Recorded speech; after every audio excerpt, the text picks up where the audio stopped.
Once upon a time.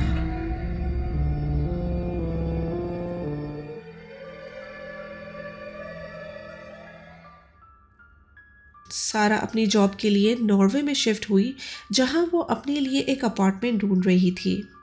सारा खुद एक फैशन डिज़ाइनर थी जो अपनी फैमिली से अलग रहती थी। उसकी फैमिली में सिर्फ उसके फादर थे और मदर की डेथ हो चुकी थी, और उनकी डेथ का कसूरवार वो अपने फादर को मानती थी। वो अपने सारे एक्सपेंसेस खुद उठाती थी। फ्लैट सर्च करते वक्त वो वाइल्ड स्टेट्स नाम के एक अपार्टमेंट्स देखती है जो उसके बजट को सूट करते हैं। सारा के उस अपार्टमेंट में एंटर होते ही उसे वहाँ के कुछ लोग बहुत अच्छी तरह ग्रीट करते हैं। एक अहमद और एक लिली आंटी, जिनसे मिल के सारा को वो बहुत फ्रेंडली लगते हैं। उनसे मिलने के बाद सारा अपने फ्लैट को देखने जाती है, जहाँ और भी बहुत से लोग उस फ्लैट को देखने आए हुए होते हैं, जिन्हें देख के सारा नाउम्मीद हो जाती है कि शायद उसे ये फ्लैट मिलना मुश्किल है। वहाँ का मैनेजर उसे गाइड करता है कि उसे एक सिंपल सा एप्लीकेशन फॉर्म फिल करना होगा, जिसके बाद अगर वो अपार्टमेंट उसे अलॉट हो गया तो वो लोग उसे खुद कांटेक्ट कर लेंगे। फॉर्म फिल करते वक्त उसे वहाँ की और रूल्स और पॉलिसीज़ बताते हुए मैनेजर ने बताया कि वहाँ कोई पेट्स अलाउ नहीं है, जिस पर सारा ने झूठ कहा कि उसके पास कोई पेट नहीं है, जबकि सारा के पास एक पेट कैट थी। एक दिन सारा ऑफिस में होती है, तब उसे एक कॉल रिसीव होती है जिसमें उसे इन्फॉर्म करते हैं कि उसे वो अपार्टमेंट अलॉट हो गया है। दूसरे ही दिन सारा उस अपार्टमेंट में शिफ्ट हो जाती है और चोरी छुपे अपने पेट को भी साथ ले आती है। इसी दौरान उसे अहमद मिला और उसने बताया कि रात में अपार्टमेंट के लोग एक बारबेक्यू पार्टी करने वाले हैं, और उसने सारा को भी इनवाइट किया। रात को सारा जब बारबेक्यू पार्टी में जाती है तो उसे सबका बिहेवियर बहुत पसंद आता है, क्योंकि सब बहुत अच्छी तरह एक दूसरे से बात कर रहे होते हैं, और वो अपने आप को बहुत लकी समझती है कि उसे वो फ्लैट मिला। तभी उसे अली नाम का एक लड़का मिलता है जो अपने हुलिये की वजह से सारा को थोड़ा वियर्ड लग रहा होता है। वो उसे एक बुक ऑफर करता है जिसका टाइटल होता है पावर ऑफ सोसाइटी, लेकिन सारा वो लेने से मना कर देती है और कहती है कि उसका बुक्स में ज़्यादा इंटरेस्ट नहीं है। पार्टी ख़त्म होने के बाद वो अपने घर चली जाती है, लेकिन रात में उसे कुछ अजीब आवाज़ों की वजह से ठीक से नींद नहीं आती। अगले दिन जब वो ऑफिस के लिए तैयार होती है तो उसे अपनी मेन एंट्रेंस डोर के नीचे एक पम्फलेट नज़र आता है। वो एक बिल्डिंग वायलेशन का नोट था जिसमें लिखा था कि बिल्डिंग में किसी भी तरह का पेट लाना अलाउड नहीं है, और आखिर में एक एब्यूजिव नोट लिखा था जिसमें लिखा था कि अपार्टमेंट के कुछ लोग पेट से एलर्जिक हैं। ये सब देख के सारा घबरा गई और ये सोचने लगी कि कोई ना कोई तो है जो इसके पेट के बारे में जानता है। वो जब अपने घर का डोर खोलती है तो उसे सामने अली दिखता है, जिसके बाद सारा को उस पर शक होने लगता है कि शायद यही है जो उसके पेट के बारे में जानता है। ऑफिस में सारा अपनी दोस्त को ये सब बात बताती है और ये भी बताती है कि जब से वो वहाँ शिफ्ट हुई है उसे ठीक से नींद नहीं आती, जिसके बाद उसकी फ्रेंड ने उसे सजेस्ट किया कि उसे अगर मेंटल पीस नहीं मिल रहा तो उसे वो घर छोड़ देना चाहिए, जिस पर सारा ने ध्यान नहीं दिया। घर जाके जब वो सोने लेटती है तो उसे घर में स्मेल फील होती है। जब वो चेक करती है तो देखती है कि किसी ने उसकी कैट को ओवन में डाल के जला दिया था, और वहाँ वही पेट वायलेशन वाला नोट भी पड़ा हुआ था। जिसके बाद कोई ज़ोर से उसे कुछ इंजेक्ट करता है और वो वहीं बेहोश हो जाती है। जब वो होश में आती है तो वो एक चेयर से बंधी हुई होती है।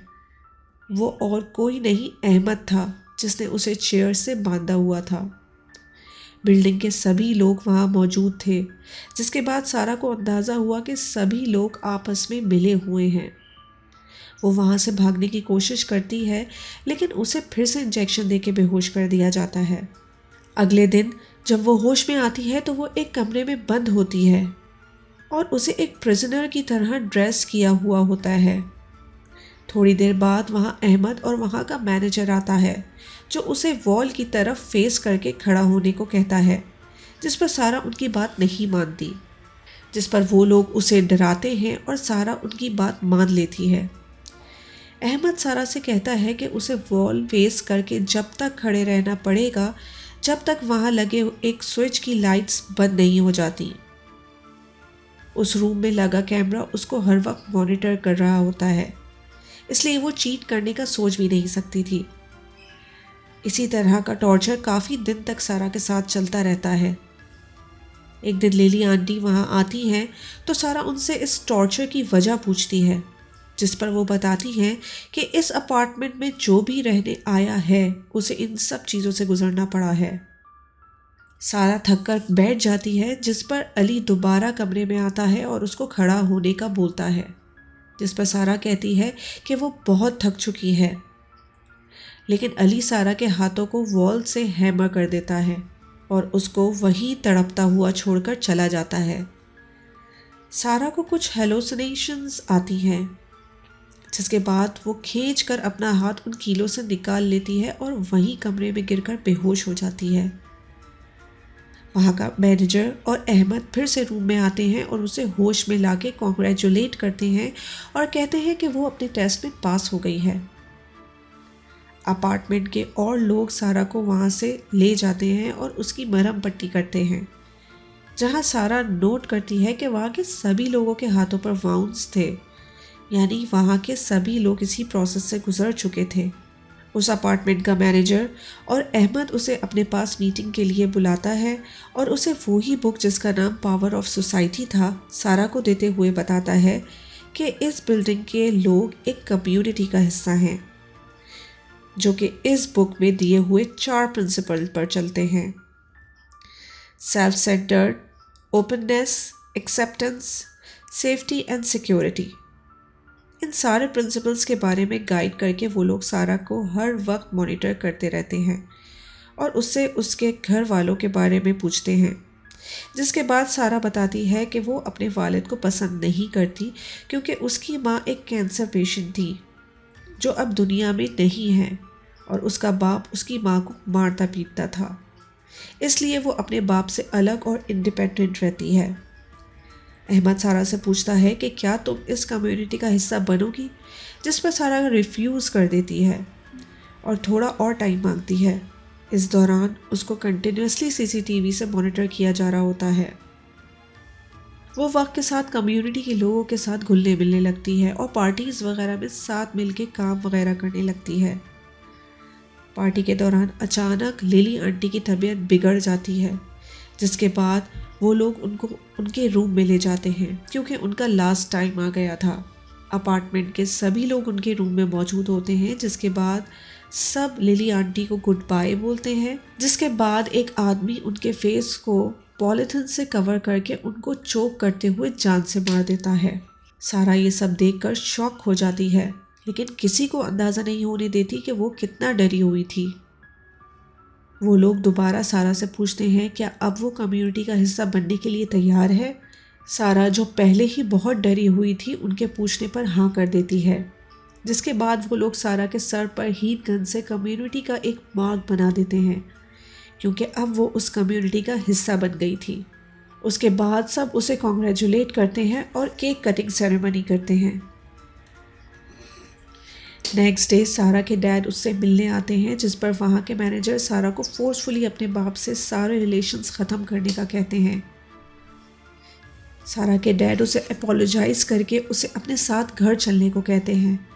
सारा को अपने बाप को देख के रोना आ जाता है और वो उन्हें सब सच बता देती है, जिसके बाद वहाँ का मैनेजर उसे गन पॉइंट पर वार्न करता है, लेकिन सारा उससे गन छीनकर उसे गोली मार देती है, जिसके बाद उस बिल्डिंग के सायरन बज जाते हैं और वो वहाँ से अपने बाप के साथ भाग जाती है। वहाँ से बाहर निकल के सारा देखती है कि उस स्ट्रीट की सारी बिल्डिंग्स के सायरन बज रहे थे। मीन्स उन सभी अपार्टमेंट में भी सेम ही रूल्स फॉलो हो रहे होंगे। सारा एक ऐसी कम्युनिटी का हिस्सा बन गई थी जो कि एक फिक्स्ड सेट ऑफ रूल्स को फॉलो करते थे। उस कम्युनिटी के लोगों ने उन 4 प्रिंसिपल्स को गलत इंटरप्रेट किया था और वो उन प्रिंसिपल के रियल मीनिंग्स को ही भूल गए थे, जिसकी वजह से ये एक एक्सट्रीमिस्ट कम्युनिटी बन गई थी।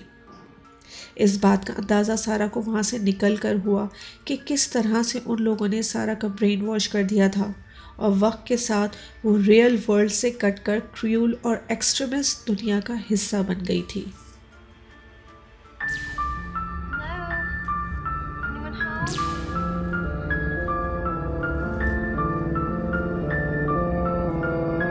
Once